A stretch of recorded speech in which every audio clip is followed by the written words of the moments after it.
ยสบายดีพี่น้องเลยดึงหลังคาสูตร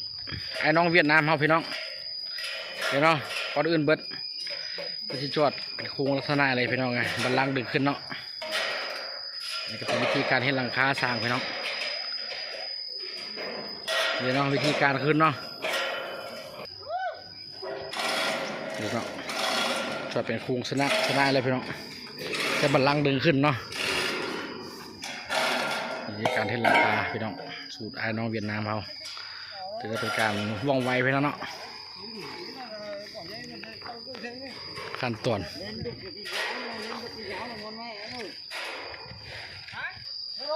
เนาะ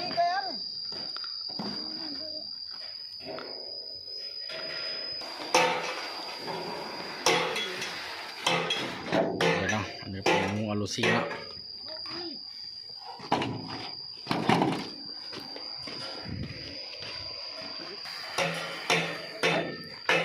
ตอนอลูซีลงเนาะทางด้านนั้นเขาจะใส่บัลลังก์ขึ้นเลยพี่น้องเอ้ยสูตรเวียดเนาะ การเทหลังคาตอนเนาะเนาะจุด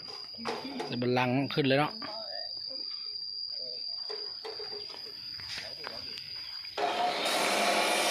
พี่น้องเลย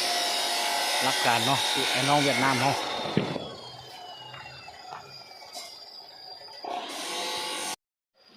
ขั้นตอนการขึ้นหลังคาสูตรเวียดเนาะ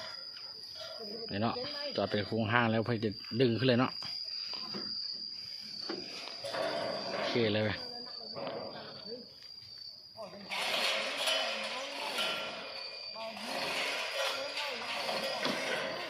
ขั้นตอนการขึ้นเนาะ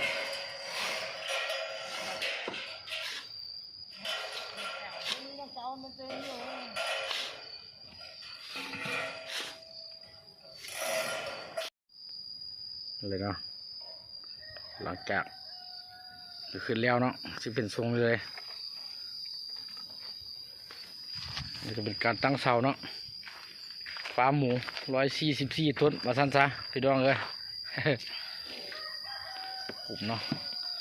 น้ำเป็นเตรียมมาสั้นซะเดี๋ยวเราขุมบรรยากาศค่อยค่ำยามแรงเนาะ